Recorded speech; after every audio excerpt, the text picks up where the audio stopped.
Bayan yadda mai martaba ya ba wa umarni ga mahaifin Shamsiyya cewa a yi haƙuri akan abin da ya faru, sai dai mu ce Shamsiyya Allah ya ji ƙanta. Mahaifin Shamsiyya ya amince da umarnin mai martaba, a inda mai martaba ya tara 'yan gida gaba ɗaya buƙaci cewa wannan abun a rufe shi, kawai a bayyana wa cewa al'umma Shamsiyya ba ta da lafiya ne.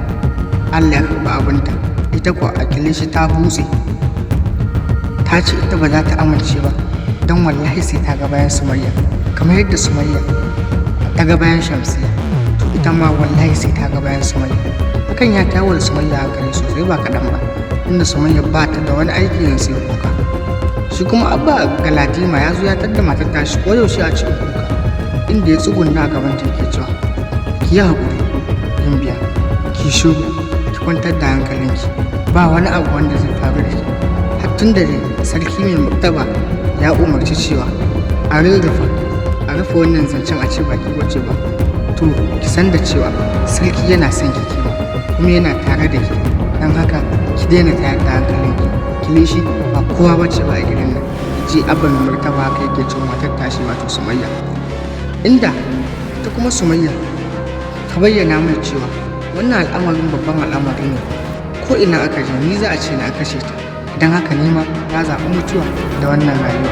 Abba yake cewa ki daina faɗan haka Sumayya, ki daina faɗan haka, hakan yana tayar min da hankali idan kina faɗan haka, ki yi haƙuri ki kwantar da hankalinki. Kilishi dai ta bayyana wa mutanen ta cewa wallahi sai sun ga bayan Sumayya, ta zagaye ta samu yayin Shamsiyya ta ce wa dole Sumayya ce ta ajalin mutuwar ƙanwarka. Shi kuma ya ce to wallahi kamar yadda Sumayya ta kashe min ƙanwata Shamsiyya, to wallahi ne ba sai na ga bayanta. Ta dai Sumayya yanzu gaskiya ta shiga cikin tashin hankali nesa ba kaɗan ba, har inda ma Sumayya ba ta iya bacci ko yaushe a cikin kuka take. Inda mai martaba ya samu Abba yake ba Abba mai cewa kai yanzu a tunaninka yaya kake ganin al'amarin nan zai wuce.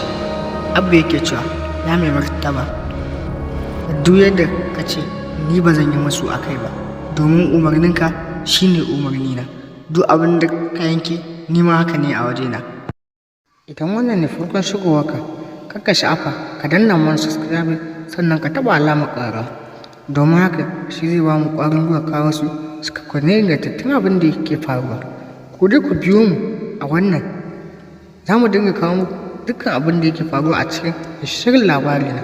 Idan wannan ne farkon shigowarka, sai ka danna subscribe sannan ka taɓa alamar ƙara, hakan zai ba mu goyon bayan kawo su ci gaba na rahoton nan, inda za mu dinga fayyace muku dukkanin abin da yake wakana, abin da kuka gane da abin da ba ku gane ba. Kawai ku dai ku danna subscribe sannan ku taɓa alamar ƙara, hakan shine zai sa mu dinga kawo muku wasu muhimman labaran. Mun gode, muna godiya sosai.